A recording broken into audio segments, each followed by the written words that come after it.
Manatra ny araba toko lasy tovovavy tonga eto amin'ny fotoana ny fampahalalam-baovao eto amin'ny matv indray ianao amin'izao alay izao manasanao ary fianaraka izany hatramin'ny farany hanomboantsika an'izy avy hatrany dia vaovao mahakasika ny lafiny ara-politika taorian'ny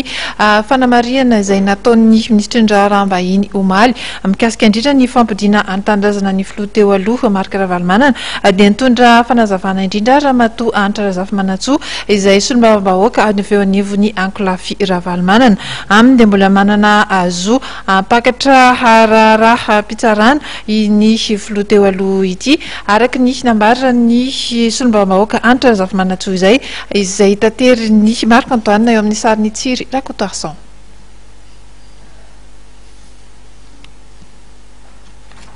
Ravalomanana ary manana ny zoapakatra izany na amin'ny teny frantsay hoe voie de recours ny tenany. Izay no nambaran-Ramatoa Anitra Razafimanantsoa solombavambahoaka avy amin'ny Ankolafy Ravalomanana manoloana ny fanamarinana nety ministra Rambahiny omaly momba ny fampodiana tanindrazana ny filoha teo aloha Marc Ravalomanana. Raha ohatra aloha zavatra voareko teo raha zavatra hoe fametrahana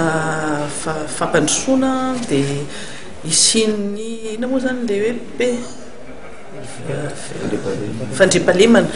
dia ny zavatra tadavina voalohany ozy izy dia le hoe appropriation et leadership nationaux zany dikan'izany zany aloha zany ny eto toerana aloha zany tokony mandray an-tanana fa tsy ny any ivelany. Ny faharoa manarakaraka zany dia ny inclusion zany hoe mandray njara daholo rehetra fa tsy misy exclusion tsy misy fanolianana iza na iza ka le filazana hoe mbola tsy fotoana fodiny président Marc Ravalomanana zao les feuilles de route efa nresana hatramin'izay mbola tsy tanteraka hatramintsika amin'ny teny zao everina ny everina ary everina fa zao 4e république zao mbola anatanteraka an'izay ary le ao anaty tafiditra ao anatin'le hoe isin'ny fandriampahalemana indrindra fa le stabilité politique dia tsy tokony misy fanolianana izaniza mihitsiny indrindrandrindra fa le olona voakasika an'le crise